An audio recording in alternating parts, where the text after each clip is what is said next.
할렐루야, 반갑습니다. 자, 올해 우리 표를 함께 나누겠습니다. 성령의 열매를 맺읍시다. 성령의 열매를 맺읍시다. 우리 갈라디아서 5장 22절 말씀 우리 암송하겠습니다. 오직 성령의 열매는 사랑과 희락과 화평과 오래 참음과 자비와 양선과 충성과 온유와 절제니 이 같은 것을 금지할 법이 없느니라. 그리스도 예수의 사람들은 육체와 함께 그 정욕과 탐심을 십자가에 못 박았네. 한 번 더 하겠습니다. 오직 성령의 열매는 사랑과 희락과 화평과 오래 참음과 자비와 양선과 충성과 온유와 절제니 이 같은 것을 금지할 법이 없느니라. 그리스도 예수의 사람들은 육체와 함께 그 정욕과 탐심을 십자가에 못 박았느니라. 갈라디아서 5장 22절에서 24절 말씀 감사합니다. 오늘은 7월 1일 우리가 매월 첫 주일 성찬 예식을 행하는 날입니다. 성찬 예는 예수 그리스도의 추모하고 그 사랑과 구원에 대한 기억을 담아서 우리의 삶이 그리스도로 우리의 삶이 드러나게 하는 것이 성찬의 의미입니다. 우리 교회가 감리교회가 가지고 있는 예배서, 예배에 대한 규정서에 보면 성만찬, 왜 성만찬이라고 한 성찬식을 왜 성만찬인을 하냐 하는데 만찬은 저녁 식사거든요. 그래서 우리 성찬식 그래요. 근데 로드 서퍼 이렇게 얘기를 하기도 합니다. 저녁은 만찬, 낮에는 할 때 우리는 그냥 성찬식 이렇게 얘기합니다. 그리스도인 가운데 당연히 있는 사랑의 나눔을 표할 뿐만 아니라 사랑을 나누는 거예요. 그리스도께서 죽으심을 우리를 구속하신 것을 기억하는 성례이다. 그러므로 믿음으로 합당하게 받는 이들에게는 이 성만찬에서 떼인 떡을 먹는 것이 곧 그리스도의 몸을 먹는 것이고 또한 그의 복된 잔을 마시는 것도 그의 피를 마시는 것이다. 이렇게 전제를 하고 있습니다. 이 성찬 안에는 7가지의 뜻이 있습니다. 우리 좀 비춰주시겠습니까? 잘 보이나 모르겠네요. 다음 거예요. 자, 제일 먼저는 이 성찬에 신 하나님께 감사하는 게 들어있습니다. 하나님께서 그리스도이신 예수님을 통해서 성령의 도우심으로 인간을 위해서 행하신 구원의 역사를 찬양하는 것이고 장차 하나님 나라를 오르는 것을 기다리면서 감사하는 것이 성찬 예식입니다. 그것을 유카리스트라 이렇게 얘기합니다. 두 번째입니다. 두 번째는 바로 예수 그리스도께서 단 한 번 자기의 생명을 들여서 우리를 구원하셨다. 그래서 그 구원이 지금도 온 인류의 구원을 위해서 역사하시는 효과적인 표징이라는 것을 드러내는 것이 바로 성찬의 뜻입니다. 첫째는 감사이고 둘째는 희생하신 그리스도, 우리 위해 십자가 지고 죽으신 그리스도를 기억함입니다. 그러므로서 우리의 성찬은 그리스도의 희생에 연합해서 하나님께 감사와 찬양에 우리도 희생제물이 되겠다 하는 것입니다. 세 번째, 바로 그리스도를 기념하는 일입니다. 이 성찬은 십자가생에서 죽임을 당하시고 부활하신 그리스도에 대한 기념입니다. 이 기념을 통해서 그리스도께서 과거에 하신 일에 대한 회상, 그분이 이루신 구속을 현재화, 오늘의 우리의 삶을, 그의 사랑을 오늘의 현재화하는 작업이다. 그래서 우리는 그리스도, 우리를 구원해 주신 그리스도를 기념하는 행위다. 네 번째, 그러므로 이 성찬은 성령의 임재함에 있습니다. 성찬에서 성령의 임재의 기원은 예수님의 성만찬 현장에서 임재하시고 최후의 만찬 때 말씀을 주신 바와 같이 내가 너희와 떡과 뛸 때 함께 있겠다 하시는 그 자리에, 이 자리에 성령께서 오늘 임재하심을 뜻합니다. 다섯 번째는 이 성찬을 대하는 사람들은 그리스도인들 서로 사귐이 있어야 합니다. 친교가 있어야 합니다. 성찬을 나누고서 다툰다는 것은 말할 수가 없는 어불성설입니다. 한 예수의 피와 살에 함께한 사람들은 사랑하고 나누고 섬깁니다. 그래서 성찬을 통해서 우리는 교제하고 하나가 되게 하시고 세상을 섬김과 나눔의 사명을 마음에 다짐하게 합니다. 그 다음에 6번째에 가면 이 성찬은 은총의 수단입니다. 성령님의 은총이 하나님의 모든 자녀에게 전달되는 큰 통로가 이 떡과 포도 속에 함께 합니다. 그래서 오직 하나님이 주시는 성령님의 능력 안에서만 은혜 받는 것이 가능하기 때문에 하나님께서 이 성찬을 제정했다 하더라도 우리가 하나님을 믿고 신뢰하지 아니하면 우리에게는 아무런 은혜와 효력이 나타나지 않는다는 것입니다. 마지막으로 7번째는 이 성찬의 뜻은 하나님 나라의 잔치를 말합니다. 어린 양 혼인잔치를 미리 맛보는 것, 이것은 종말론적인 의미로서 마지막 때에 천국 잔치를 할 때에 함께 누릴 하나님 나라를 미리 예표하시고 예시하셔서 우리가 그 나라를 기다리면서 주님의 재림을 기다림 속에 있다. 이 7가지가 성찬의 기본 정신입니다. 그래서 성찬 예식을 행하고 성찬을 받은 분들은 거룩한 삶을 다짐해야 되고 옛 생활에서 벗어나야 될 것이고 당연히 우리는 서로 사랑하며 살아가야 할 것입니다. 옐대학 교수였던 세디스 케이커는 죽음에 대한 물음을 하면서 이랬어요. 지금 우리가 살고 있는 생이 귀한 기회라는 것과 그래서 지금 우리의 삶을 다시 고려하도록 만들 수 있는 힘이 뭐냐? 이것이 기억이라는 겁니다. 그러면서 우리의 생각의 방점을 딱 찍으면서 우리가 도덕적으로 이 성찬을 받을 때 하나님 앞에 우리의 부끄러움, 하나님 앞에 취했된 모습을 고백해야 한다 얘기입니다. 우리의 생각 속에 우리의 삶 속에 들어오시는 예수 그리스도, 그분을 모시고 사는 것이 성찬 예식의 뜻입니다. 그래서 매월 첫 주일에 우리가 이 성례를 행하는 것은 이 한 달도 하나님의 은총 안에 머무르게 하옵소서, 하나님의 임재 속에 살게 하옵소서, 하나님의 주신 신교 속에 있게 하옵소서, 하나님의 주신 능력 안에 거하게 하옵소서, 하나님의 주신 은총 안에 우리가 서로 사랑하며 살게 하옵소서 하는 다짐이기도 합니다. 개인적이거나 공동체 속에서나 시간을 회상하는 일은 그리움이라고 하는 말로 우리는 과거를 기억합니다. 다른 말로는 우리 추억이라는 말로도 씁니다. 추억하는 분이 내 안에서 그리고 그리스도의 공동체 안에서 결코 잊히지 않음을 확인해 주는 것입니다. 여러분들은 여러분의 인생에 가장 기억되는 분이 누구십니까? 그렇게 물으면 난 여러 사람이 있을 텐데 하는데 여러분들이 가슴을 뛰게 했던 사람들, 여러분의 삶을 삶답게 해주셨던 분들, 뭐 선생님도 있고 가족도 있고 그러죠. 우리나라 독일하고 해서 이긴 다음에 정말 골키퍼 정말 잘했는데 어떻게 이렇게 잘했냐니까 내 아내가 잘해줘서 잘했다고. 그냥 아내 자랑을 얼마나 하는지 보기 좋더라고요.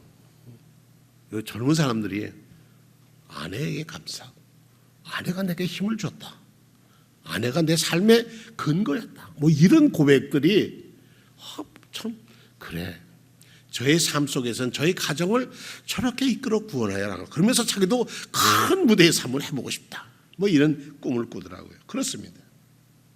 어떤 꿈을 기억하고 자기의 아름다움도 기억하지만 아픔을 기억하고 그 아픔 속에서 새롭게 다짐하는 삶이란 참 귀한 겁니다. 제가 어떤 분을 인터뷰를 했는데 그분이 그런 얘기를 하세요. 당신이 왜 예수를 믿게 됐습니까? 예수님을 만난 인격적인 체험이 있습니까? 그랬더니 결혼해가지고 참 가난한 공무원의 아내로 왔는데, 그때는 가난했답니다. 집도 어렵고 그랬는데 아이를 가졌는데 아이에게 문제가 생겨서 자기도 죽고 아이도 죽게 됐더라는 거예요. 의사도 손 쓸 수 없다고 그러고 병원에서 끝이라고, 이제 안 된다고, 손 쓸 수 없다고. 그래서 하나님 앞에 엎드려 기도했답니다. 하나님, 의사들도 못한답니다. 근데 하나님께서는 그 기도 들으시고 순산하게 하셨고 그 아이가 지금 30살이 되었는데 나라의 공직으로 열심히 일하고 있다는 게, 하나님이 도우시면 되는 거구나. 사람에게는 희망이 없다 하더라도 우리의 생명의 주인이시고 우리를 구원하시는 하나님의 손길에 맡기면 그분이 우리를 축복의 길로 이끄시는구나. 그래서 그때 그래 다짐을 했답니다. 순산하면서 하나님, 제가 이제 아이가 자라고 그러면 제가 하나님을 위해서 일하는 사람이 되겠습니다. 헌신하겠습니다. 그런 다짐을 했다고 해요. 뭐 각각 서로 우리 인격적으로 하나님을 만난 체험들은 다 다를 겁니다.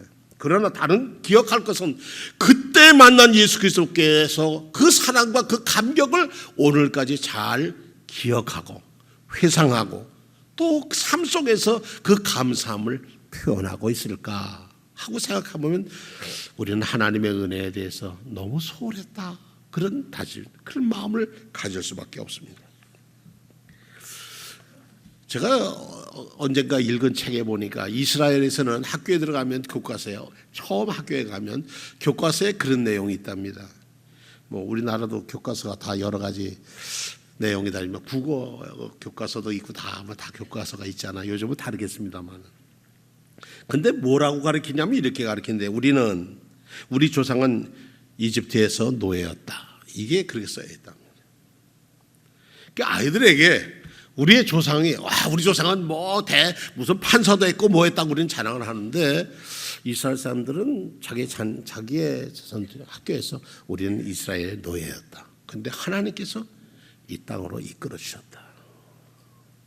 그러니까 노예였다는 거, 430년 노예 생활을 했는데 그 노예에 대한 기억을 오늘의 회에서 이 역사 속에서는 자유인으로 살아가도록 힘을 주고 다짐하게 하고 아이들의 마음에 그것을 각인시켜 놓는 거예요.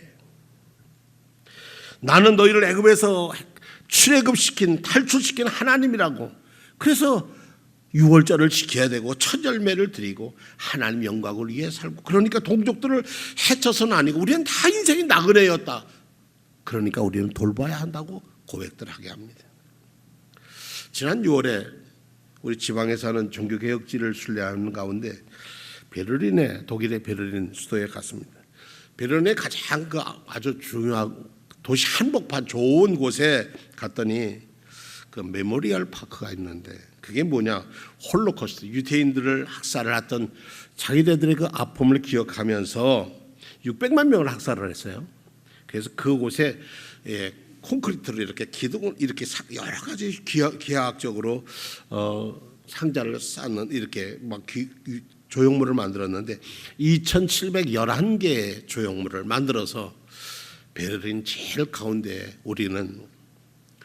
우리가 했던 나쁜 일들을 다시 기억하면서 다시 그 일을 하지 말아야겠다. 근데 그곳에 한 곳에 가니까 이렇게 써여 있어요. 길을 잃더라도 기억은 잃지 말자. 길은 잃더라도 기억은 잊지 말자. 독일 사람들이 1, 2차 대전을 통해서 세상에 얼마나 많은 아픔을 주었습니까? 그거에 대해서 우리는 평화로 가야지 그런 아픔을 있어서는 안 된다는, 잊어서는 안 된다는 것이죠. 이스라엘이 예루살렘에 가보면 예루살렘 헤르셀산 귀숙에 야드베셈이라고 하는 홀로코스트 학살 기념관이 있습니다. 가본 기억이 있습니다. 근데 그 기념관 오른쪽에는 써있는 이름의 방이라는 방이 있습니다.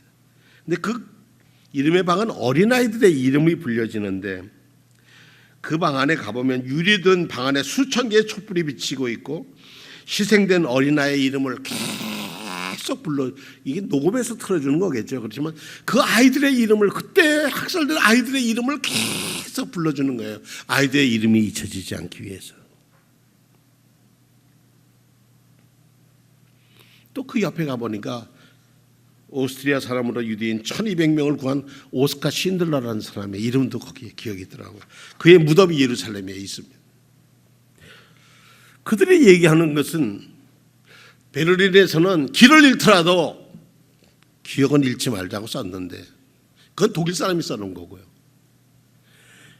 자기들 학살당한 당사자인 이스라엘 사람들은 뭘 기억하냐면 망각은 과거의 치욕으로 돌아가게 한다, 이렇게 써있더라고요. 망각은 과거의 치욕으로 돌아가게 하고, 그러나 기억은 구원에 이르는 비결이다. 자기네들은 그렇게 얘기하면서 용서하라, 그러나 잊지는 말아라, 그렇게 얘기를 합니다. 성찬식은 바로 우리 위해서, 온 인류 위해서 십자가 지시고 죽으신 예수 그리스도의 죽음을 기억하는 겁니다. 왜 죽으셨을까? 어떻게 사셨을까? 그분의 죽음의 의미는 무엇인가? 그 죽음을 믿고 늘 기억하는 우리는 십자가를 목에도 걸고 저 예배당 꼭대기에 십자가를 다는, 죽음의 십자가를 다는 우리는 부활과 영생의 길을 가야 하는 것을 잊어서는 안 된다는 것을 다시 기억하라고 하는 것을 우리에게 일러주시고 깨우쳐 주시는 것이 아닐까요? 우리는 곧잘 잘 잊어버립니다. 이름도 잊고 과거에 아팠던 것, 잘못했던 것 다 잊고 삽니다. 그러나 그 기억이 다시 모이면 사건이 되고, 사건이 모이면 우리는 새로운 힘으로 우리에게 달려줍니다. 오늘의 본문은 이런 겁니다. 사삭이라고 하는 사사들이 통치하던 시대에 입다란 사람이 있었습니다. 전쟁을 하게 되었는데 전쟁의 서원 기도를 좀 그렇게 했어요. 하나님, 제가 이 암몬이라고 하는 자손들이 너무나 아주 우리를 괴롭히는데 이들과서 싸워 이기게 하면 돌아올 때 내 집 문 앞에 왔을 때 제일 먼저 오는 사람을 제가 인신 제물을 드리겠습니다. 그러니까 그 입다가 있던 시절에는요, 사람을 잡아들이는 제사가 있었던가 봐요. 그 입다가 나가서 싸웠는데 아주 대승을 했습니다. 기쁨으로 집으로 돌아오는데 누구를 어떻게 하겠다고 그랬어요? 맨 처음 나를 맞으러 나온 사람을 인신제물로 드리겠다고 했거든요. 그런데 글쎄 뛰어나오는데 무남동녀의 딸이었습니다. 너무 사랑하는 딸이었습니다.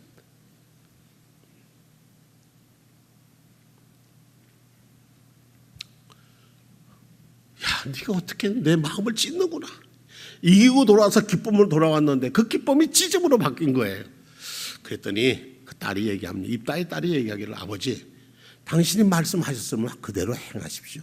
그러나 내게 2달만 주십시오. 내가 내 친구들하고 다녀서 시컷 울고 2달 울고 돌아올 테니까 그 다음에 저를 제물로 드리십시오. 결국 2달 동안 나가서 울고 돌아왔습니다. 그리고 제물로 드렸습니다. 근데 이스라엘 딸들이 해마다 가서 길르앗 사람 입다의 딸을 위하여 나흘씩을 울었다. 여기에 있습니다. 민족의 대가의 희생제물로 드렸던 입다의 딸을 통해서 그 후로는 인신제사가 없어졌다는 것입니다. 이렇게 기억은 때로는 아픔이지만 그 후손에게 새로운 희망을 주는 길이 되기도 합니다. 수원종로교회 성도 여러분, 헨리 나우엔이라고 하는 종교 지도자는, 우리 신앙의 지도자는 성찬 예식을 기억하면서 이렇게 말을 했습니다. 좀 띄워주시겠습니까? 제가 다 읽으면 자, 올려주세요. 예. 좀 깁니다. 그런데 한번 제가 그냥 읽겠습니다. 주님의 몸과 보혈을 모시는 이 시간, 하나님의 계약에 관하여 이야기를 나눔. 하나님께서 말씀하신다. 나는 너희 하나님이다. 너희가 나에게 성실하지 않을 때에도 나는 너에게 성실하리라. 인류 역사를 관통하여 하나님은 우리와 친밀한 관계를 맺고자 하시는 당신의 간절한 마음을 끊임없이 보여주셨다. 처음에 우리는, 이게 중요한 얘기입니다. 처음에 하나님은 우리를 위한 하나님, 우리의 보호막이요 방패이신 하나님이셨다. 그러다가 예수님이 오셨을 때 하나님은 우리와 함께 계시는, 함께 하시는 하나님, 우리의 벗이자 이웃인 하나님이셨다. 끝으로 예수께서 우리에게 당신의 성령을 보내실 때 하나님은 우리 안에 계시는 하나님, 우리의 숨이요 심장 박동이신 하나님으로 당신을 제시하신다. 우리네 인생은 깨진 것들로, 깨진 인간관계, 깨진 약속, 깨진 기대로 가득 차 있다. 우리 안에 우리와 함께 계시는 하나님께로 거듭거듭 돌아가지 않고서 어떻게 이 깨진 것들을 후회 없이 아픔 없이 견딜 수 있으랴.